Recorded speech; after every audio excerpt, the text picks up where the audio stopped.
formula for cost of goods sold.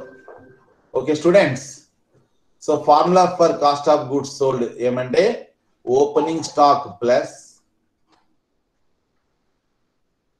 purchases plus direct expenses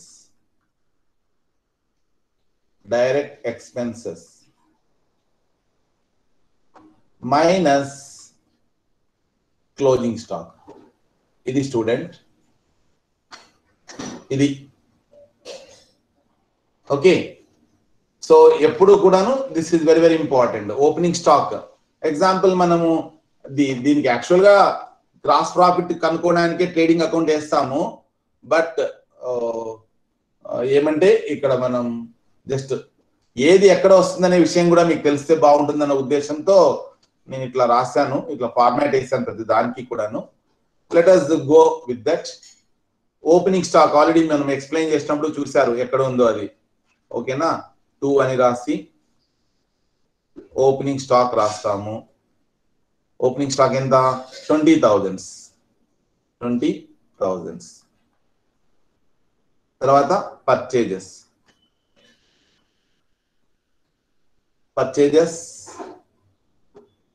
1,18,000. తర్వాత direct expenses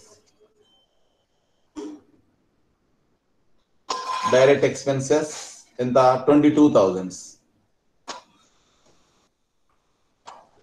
తెలుసు కదా students, direct expenses అంటే కొనుగోలు లేదా సరుకు ఉత్పత్తితో సంబంధం ఉండే ఖర్చులనే ప్రత్యక్ష ఖర్చులు అంటారు. ఓకే, ఇవన్నమాట. రైట్. క్లోజింగ్ స్టాక్ ఎక్కడ వేసుకుంటాము? మనం క్రెడిట్ సైడ్ వేసుకుంటాం, అవునా? Closing stock. So by closing stock.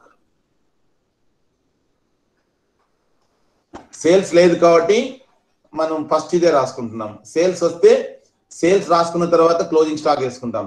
Sales వేసి క్లోజింగ్ స్టాక్ వేసుకున్నాం అనుకో, ఇక్కడ గ్రాస్ ప్రాఫిట్ వస్తుందనే విషయం గుర్తుపెట్టుకోండి. Okay, so 30,000. ఇప్పుడు టోటల్ గా మనము కుడదాం. సో టోటల్ చూస్తే 1,60,000 వస్తుంది. 1,60,000.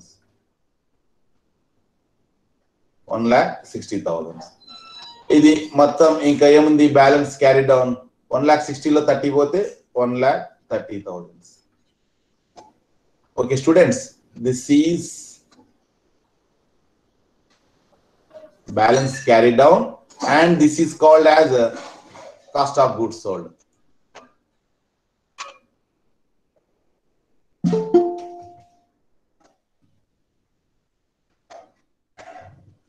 Okay na, cost of goods sold. So cost of goods sold is equal to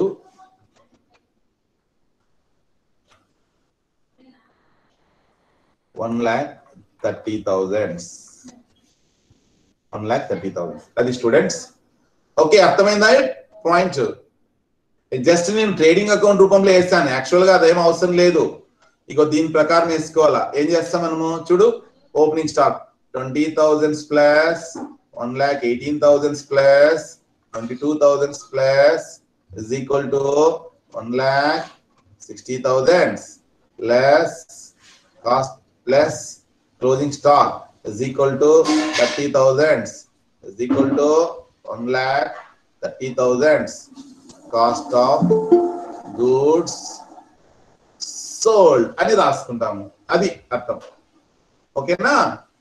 right. Next ఇంకొకటి స్టూడెంట్స్, ఇక్కడ సేల్స్ కానీ సేల్స్ టన్స్ కానీ తీసుకోవద్దండి. మనకు సూత్రం ఏంటి? Closing stock cost of goods sold అంటే opening stock plus purchases plus direct expenses plus direct expenses. ఆ డైరెక్ట్ ఎక్స్పెన్సెస్ అంటే ఏవి అనేది చూద్దాం ఫస్ట్ మనం. ఆ తర్వాత మైనస్ క్లోజింగ్ స్టాక్. ఇది కదా సూత్రం. దేనికి ఇది? Cost of goods sold. Just ఊరినే అట్లా స్పేస్ కోసం నేను అట్లా రాస్తాను, కాస్ట్ ఆఫ్ గూడ్స్ సోల్డ్ అని. ఓకేనా? రైట్. సో ఆ రకంగా మనము ఓపెనింగ్ స్టాక్ ఎక్కడ రాసుకుంటాం? To opening stock 5,000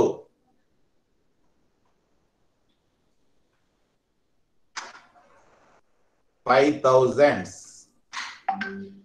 purchases. Dear students, purchases గుర్తుపెట్టుకోండి, పర్చేజెస్ నుంచి పర్చేజ్ రిటర్న్స్ లెస్ చేయాలా, ఓకేనా?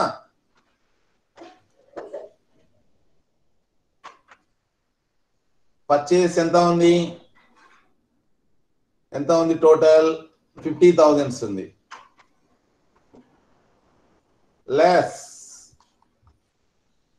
Purchase returns, purchase returns 1000 1000, total 49,000 వస్తుంది. 49,000, ఓకేనా? తర్వాత పర్చేజెస్ అయిపోయింది, పర్చేజ్ రిటర్న్స్ అయిపోయింది. ఎందుకు మనం కాస్ట్ ఆఫ్ గుడ్స్ లో లెస్ చేయాలి అంటే పర్చేజ్ రిటర్న్స్ మనం ఖర్చు పెట్టినాము కానీ ఎనికి పంపించాం కదా, అందుకు మనకు కాస్ట్ కాదు, అందుకనే లెస్ చేయాలి అది. సరే డియర్ స్టూడెంట్స్, ఇంకొకటి మనము మిస్ అయినాము, ఏమంటే అది ఇంకొకటి cost of goods, goods used by proprietor అని ఉంది. గూడ్స్ యూజ్డ్ బై ప్రొప్రైటర్, ఓకేనా? Goods used by proprietor. So అది కూడాను మనం ఏం చేయాలి, మనకు ఖర్చు కాదు అది. ఎందుకు ఖర్చు కాదు చెప్పండి, ఎందుకు ఖర్చు కాదు? యజమాని తీసుకుంటున్నాడు. సో ఇక్కడ ఇన్నర్ కాలంలోనే రాసుకొని మనం ఇది గూడ్స్ యూజ్ బై, దాన్ని కూడాను రాస్తాం ప్లస్ డ్రాయింగ్స్ అని. ఎంత అమౌంట్ 200. సో టోటల్ గా మనకు ఎంత వస్తుంది అంటే 48,800 వస్తుంది. 48,800. ఓకే చెప్పు. ఇంకేమి, ఓపెనింగ్ స్టాక్ అయిపోయింది, ఎంటర్ చేసాము. పర్చేస్ అయిపోయింది, పర్చేజ్ రిటర్న్స్ అయిపోయింది, గూడ్స్ యూజ్డ్ బై ప్రొప్రైటర్ అయిపోయింది. లెస్ చేసుకోవాలి దీన్ని. తర్వాత సేల్స్ తీసుకోవాల్సిన అవసరం లేదు, మనకు కాస్ట్ ఆఫ్ గూడ్స్ సోల్డ్ కదా మనం చేస్తున్నది, అది తీసుకోవాల్సిన అవసరం లేదు, ఓకేనా? సేల్స్ రిటర్న్స్ రాదు, ఇవి రెండు కూడా రావు. ఎందుకంటే మనం క్యాల్కులేట్ చేస్తుంది మనము అమ్మిన సరుకు యొక్క విలువ, వ్యయం అన్నమాట, అది మాత్రమే. కాబట్టి అమ్మకాలు మనకు అవసరం లే. అమ్మకాలు ఎప్పుడు వేసుకుంటామంటే గ్రాస్ ప్రాఫిట్ కనుక్కోవాలనుకుంటే అమ్మకాలు వేసుకుంటాం, అది లేదు. ఇంకా డైరెక్ట్ ఎక్స్పెన్సెస్ లో వేజెస్ వస్తుంది. ఎందుకంటే సరుకులు మనము ఒక చోటు నుంచి ఒక చోటికి రవాణా చేసినప్పుడు కార్మికులు చెల్లించాల్సిన వేతనాలు ట్రేడింగ్ అకౌంట్ లో డెబిట్ సైడ్ వేసుకుంటాం, కాబట్టి అది కూడాను వస్తుంది. కాబట్టి అది కూడా రాయొచ్చు మనం. వేజెస్ 4,900 అని రాసుకుంటాం, ఓకేనా స్టూడెంట్స్? ఆ తర్వాత క్లోజింగ్ స్టాక్ ఎక్కడ రాసుకుంటామో తెలుసు కదా, అదే కదా లెస్ చేయాల్సింది మనము. కాబట్టి బై క్లోజింగ్ స్టాక్ ఎంత, స్ట్రైట్ గా చూస్తే 6,000. Okay 6,000, right. 6,000. ఓకే స్టూడెంట్స్, ఇంకేమన్నా ఉన్నాయా? సేల్స్ రాదు, సేల్స్ టర్న్స్ రాదు, ఓకే. పర్చేజ్ అయిపోయింది, రైట్, దట్స్ ఆల్. ఇప్పుడు చూడండి స్టూడెంట్స్, ఇవి కూడదాం. ఇవి కూడితే ఎంత వస్తుంది? 5, 53, 53 ఒక 7, 57, 57 ఒక 58, 700. అవునా? కరెక్టేనా? కరెక్టే సార్. 58, 700. ఓకే. సో 58,700లో 6,000 పోతే 52,700 వస్తుంది. ఇది డిఫరెన్స్ అన్నమాట. అది రాయకూడదు బంగారు, అది రాయకూడదు తల్లి. మనం గ్రాస్ ప్రాఫిట్ కనుక్కోవట్లే,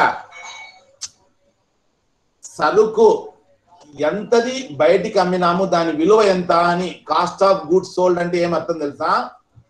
ఎంత సరుకు కొన్నాము, ఆ సరుకులో ఎంత అమ్మినాము అనేది మాత్రమే. మిగిలిండేది క్లోజింగ్ స్టాక్ ఇక్కడ ఉంది కాబట్టి దాన్ని లెస్ చేసినాము. అమ్మిండేది ఎంతో తెలిసింది మనకు. ఇది ఈ ఖర్చు, సరుకు అమ్మిన దాని యొక్క వ్యయం అన్నమాట ఇది. సేల్స్ ఎందుకు? సేల్స్ రాదు, సేల్స్ లో ఎప్పుడు ప్రాఫిట్ ఉంటుంది అని చెప్పాను నేను. గ్రాస్ ప్రాఫిట్ కనుక్కోవాలనుకుంటే సేల్స్ కన్సిడర్ చేయాలా, లేకపోతే లేదు, అట్లా. So dear students, cost of goods sold is equal to cost of goods sold is equal to 8700 కరెక్టేనా less closing stock 6000 is equal to 52,700. చూడు కరెక్ట్ వచ్చిందో లేదో